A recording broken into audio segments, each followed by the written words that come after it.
Kulit na ito guys, oh. Payong natin. Nakapang opisina pa tayo guys, oh.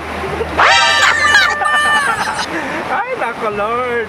Hirap kumita ng pera. Tara. Grabe yung ulan. Ayan, ako lang. Basang-basa.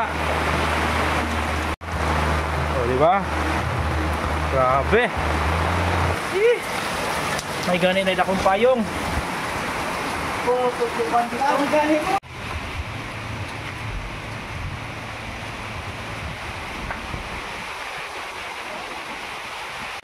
Ayan, naipasok na lahat sa server rack. Okay na yan. So, ang source dito guys, ayan o, may Starlink. Tapos dito sa labas, ewan ko, mahirap na makita kasi lakas ng ulan. Mayroon kaming lap GPS dyan guys, nilagay. Lap GPS para doon, pabato doon. Sa other schools na naman yon. Ayan. So, yung ibang kasamahan nila, andun na sa kabila na school. Eto guys ha, tingnan nyo. Ayun yung isang school, high school at saka senior high school sa likod. So after mapa-update to, lipat tayo doon mamaya. Okay, heads up guys, dito sa server na to may nilagay kami na mini CPU, mini PC. Ang purpose po ng mini PC niyan guys is for monitoring. Para dun sa main office namin guys, mamomonitor yung ganap dito, usage dito at saka ilang clients, pagka may di nakapagbayad, ma-disable, ma-control, ma-activate, lahat visible sa amin na nakokontrol doon. So ayan, di ko na nasa taas kasi, sisilipin natin guys ha. Akit ako sa taas. Ayan. Ayan na guys, so ayan yung phone stick, ayan yung mini Jeepon. Ayan yung nagdadala guys. Diba? Yung Starlink na server dito, ayun, meron tayong Hex GR3, tapos naka PPPoE, tapos meron tayong nakalagay na mini CPU. Ayun sa labas, lalim. Ayan guys, nasa ilalim may mini CPU. Siya po yung nagko-control ng namin, from office to servers. Lahat ng servers nilalagyan namin ganito para ma-monitor namin lahat. Yan. So I think okay na to dito. Konting kembot na lang. Ang sineset-up na lang is para sa remote monitoring ng server. After neto is move kami doon sa kabila. Ayun oh. Ayun.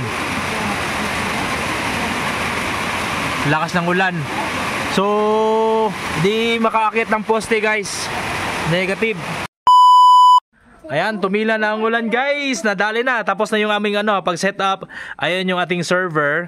Tapos pack up time na. Andun na si si Abon. Di ko na ipapakita yung test run.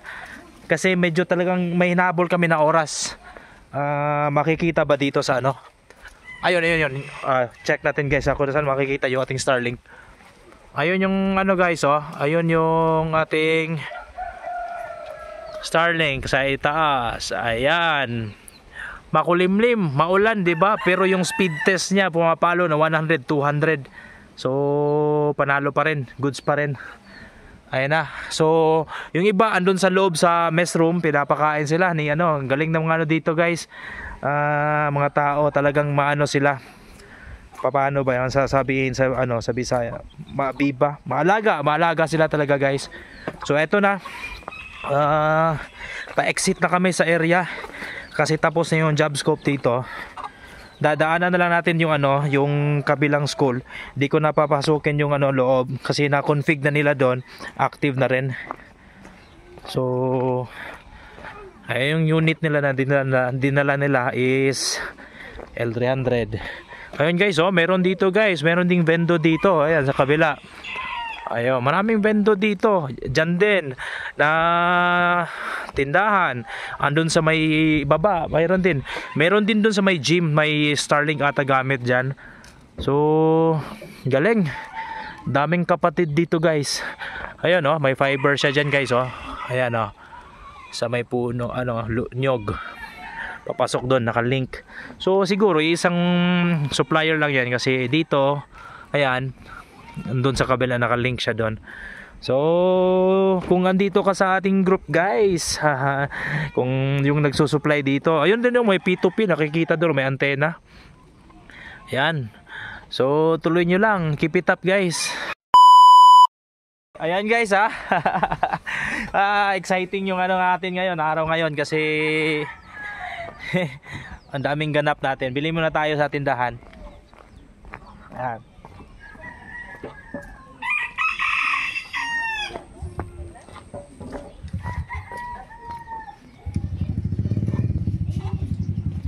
Wala, daddy.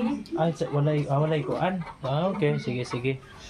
Wala daw. So, baka kami. So, yan na guys.